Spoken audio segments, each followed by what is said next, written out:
Trigger warning, discussion of depression, suicidality, and mental health problems in general will be heavy in this video, so proceed with caution and please take care of yourself. Éowyn, Shieldmaiden of Rohan, White Lady of Ithilien. Her character and her story within the larger story of the War of the Ring has always meant a lot to me, so I made an entire video just to talk about how much I love her and her story. Because I do nothing in moderation, apparently. Anyway, Éowyn, the only woman in the host of Rohan, slayer of the Witch King of Angmar. She's a princess, though she never claims that title in the books. She has for her entire life been third in line to the throne of Rohan. Recently, by the death of her cousin, she is now second in line after her brother. She is respected by her people. When the question arises as to who should lead them, in the absence of Theoden and Éomer, they want her instead of any man they could think to choose. She herself, however, is certain beyond any doubt that Gondor and its allies will fall, and she would rather fall in glorious battle beside her uncle and brother than wait for enemy hordes in a gilded hall. Éowyn, from the moment we meet her, is not in a good place. She's not simply a badass warrior woman, though she is undoubtedly all three of those things. Far overshadowing those traits is that she wants to die. That is her goal, an honorable death.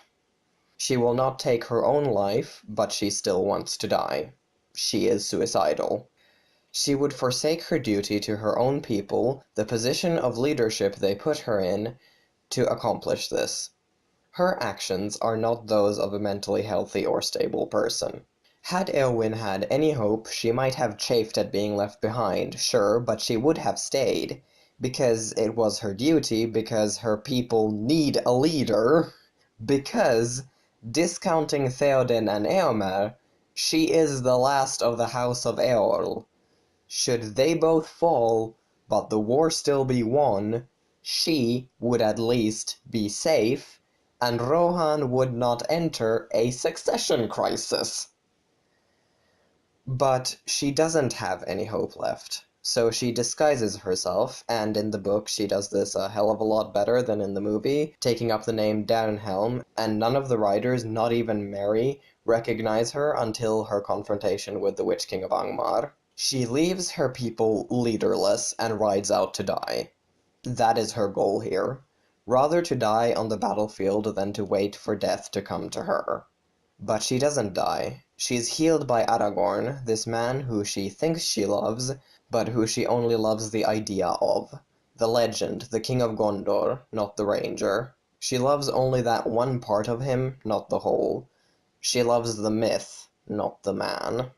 Well, I say she is healed by Aragorn, but he only really heals her body. Other healing comes later during her stay in the Houses of Healing. She realizes that she has not died, that her life will continue, and she realizes eventually, with Faramir's help, that the world will continue as well, and she finds in Faramir the difference between infatuation and real love. To quote the book directly, and yes, I'm going to quote the entire passage because I love it that much. "That I know," he said.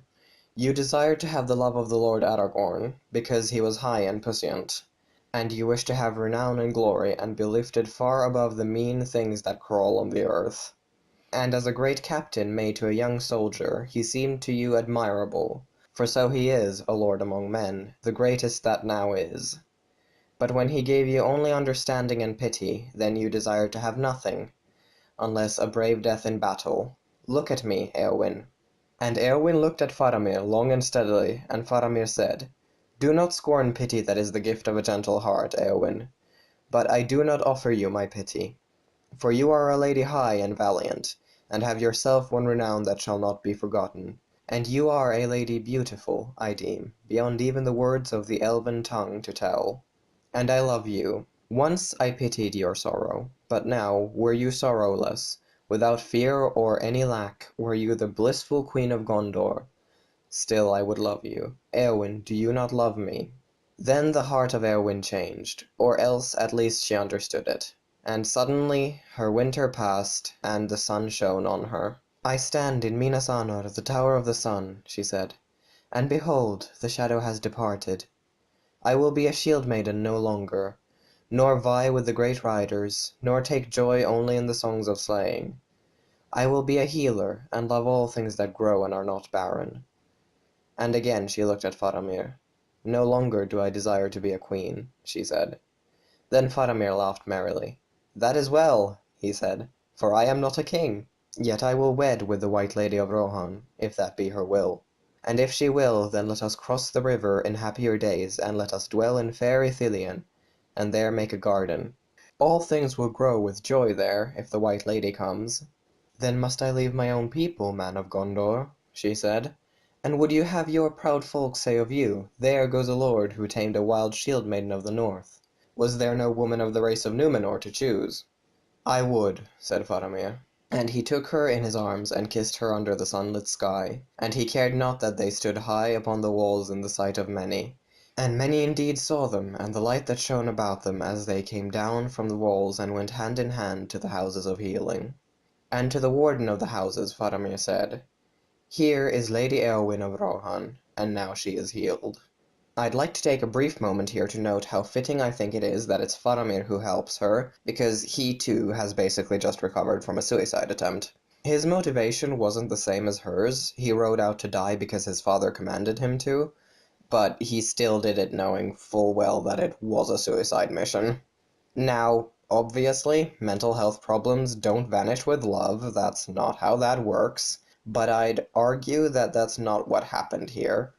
Éowyn's suicidality came from her complete inability to envision a future for herself and was triggered further, quite accidentally, by Aragorn seeing her issues and feeling pity for her. In turn, she started her road to recovery when she realized that she'd survived, that the world would survive, and when she found support from someone who respected and loved her. Because while love definitely isn't the cure-all fiction wants to make it, actual real support and care is still vital to recovery.